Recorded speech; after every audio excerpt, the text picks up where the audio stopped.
Salut tout le monde, c'est Elliot, et aujourd'hui on se retrouve enfin pour une nouvelle vidéo. Oui, je suis de retour. Donc aujourd'hui, ben c'est simple, on va s'ouvrir un tin de Upper Deck 2020-21 série 2. Je voulais faire de quoi d'assez relax pour mon retour sur YouTube, fait que j'étais allé avec pas mal mon produit préféré de l'année passée. Fait que voilà. Sans plus tarder, on va ouvrir ça. Puis en fin de vidéo, pour ceux que ça intéresse, je vais faire un peu de blabla pour vous raconter qu'est-ce qui s'est passé pendant mon mois et plus d'absence, peut-être. On va chercher les Young Guns de Kaprizov, Tim Stutzle, Cousins, Romanov, Hoglander, ça n'a pas changé. Oui. Et voilà. Le tin va aller direct à récup. Je pense que j'en ai jeté 8 ou 9 récemment, pour vous dire à quel point j'en ai ouvert beaucoup. Fait que, sans plus tarder, on commence avec le paquet de O-Pee-Chee Glacier. Voilà.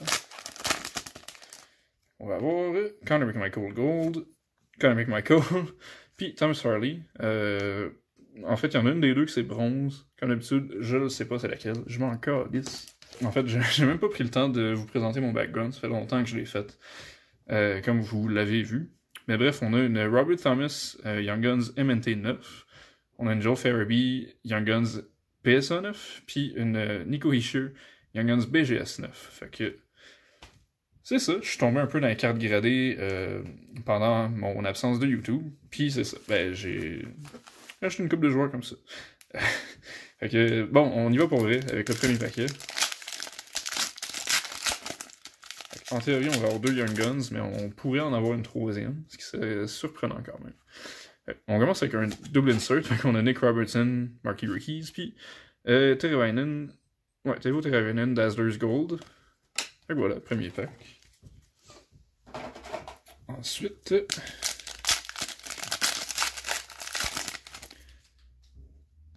on va avoir Nielsen, Krejci, Gaudette, Theodore, Canvas de Blake Wheeler.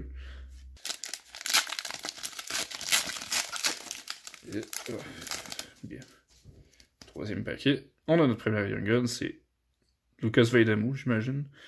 Yep. Bon. Ben, Lucas Veidemou, Young Guns. Honnêtement, c'est un joueur que j'aime bien.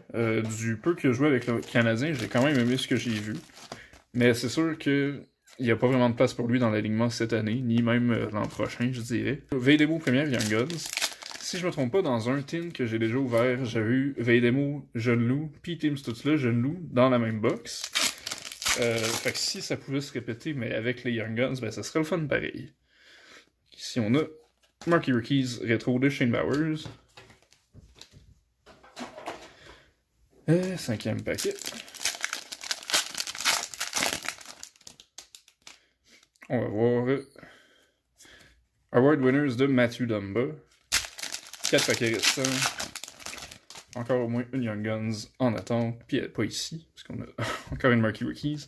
Chase Persky. Bon. Voilà.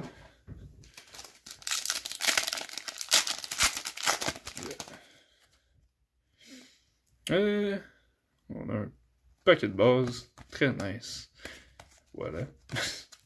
Ok, 2 paquets. J'imagine qu'on va avoir juste une Young Guns dans ces deux-là.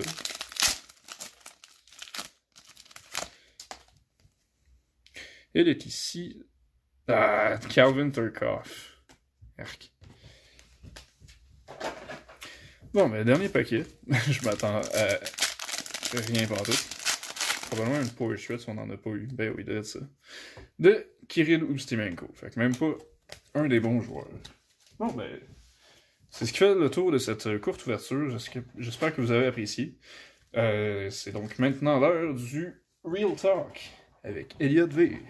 Donc, comme je l'avais déjà mentionné dans mon post dans l'onglet communauté, j'ai pris un long break de YouTube parce que j'étais en fin de session à l'université, beaucoup de gros travaux de recherche à remettre, des examens pour lesquels je devais étudier. Fait que c'est ça, j'ai manqué de temps, mais c'est pas la seule raison, honnêtement. Je dirais que j'ai eu un solide manque de motivation depuis juste après la sortie de la série 1. La série 1 avait comme remonté ça, parce que je l'attendais depuis longtemps. Mais après ça, il y a juste rien qui sortait. Je savais pas sur quoi faire des vidéos. Puis je voulais pas dépenser de l'argent sur des produits que ça me tentait pas d'ouvrir. Parce que, ben, comme vous l'avez vu aujourd'hui, des fois on paye cher, là c'est sûr que c'était pas si pire, c'était une quarantaine de pièces. Mais des fois, c'est ça, on paye cher pour les ouvertures, puis ça donne rien, puis c'est décourageant. Malheureusement, ça m'est arrivé plusieurs fois dans les premiers mois de l'année, je vous dirais. Des vidéos que j'ai même pas encore publiées parce que je trouvais pas qu'elles valaient la peine. J'avais pas une grosse énergie, puis honnêtement, il y avait rien de bon qui sortait. Je vais finir par les publier, évidemment. Il y en a une couple de pas pires quand même dans le lot. C'est juste que c'est ça. Faut que je trouve le temps de les éditer. Puis ça, c'est autre chose qui me tentait plus vraiment. C'est long faire le montage d'une vidéo comme ça parce qu'il faut que je coupe tous les petits morceaux où je dis rien. Parce que sinon, c'est fucking plate à écouter, puis je le sais. Parce que j'en connais des YouTubers comme ça, puis honnêtement, j'écoute souvent leurs vidéos sur mute parce qu'ils disent tellement n'importe quoi. Puis souvent, c'est pas intéressant. Fait que c'est ça. C'est gros de la job quand même pour pas grand chose, parce que vous le savez peut-être, je peux pas faire d'argent avec ma chaîne YouTube tant que j'atteins pas les 1000 abonnés. Fait que c'est sûr que c'est mon prochain but, ça va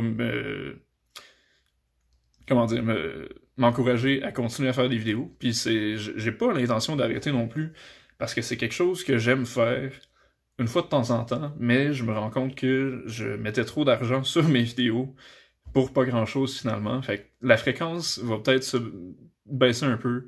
Une vidéo par semaine, ça va être le gros maximum. Des fois, ça va prendre 2 semaines. Mais je vais quand même essayer de redevenir plus constant pour le vrai cet été.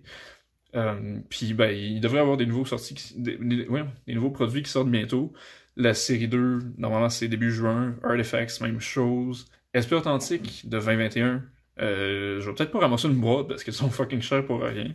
Mais tu sais, si je peux incorporer une coupe de paquets, soit dans une édition des packs random, soit juste des paquets que j'ouvre loose de même à la sortie, ben écoute, on va essayer de faire quelque chose avec ça. Mais c'est ça, bref. Je suis parti longtemps, mais j'avais une bonne raison, puis j'espère revenir en force avec du contenu que j'aime faire, que j'aime regarder ou qui va être plaisant à regarder. Puis, ben c'est ça en gros, fait que c'est ce qui m'est passé par la tête dans le dernier mois.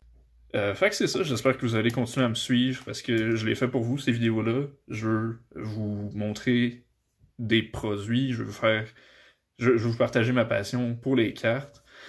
Fait que c'est ça en gros le but de la chaîne, puis si ma passion est pas là, ben la chaîne n'existe plus. Fait que c'est pour ça que c'était important pour moi de prendre un break. Fait que j'espère que vous avez apprécié la vidéo et ma petite explication. Peut-être commenter un bon retour, ça va me faire plaisir.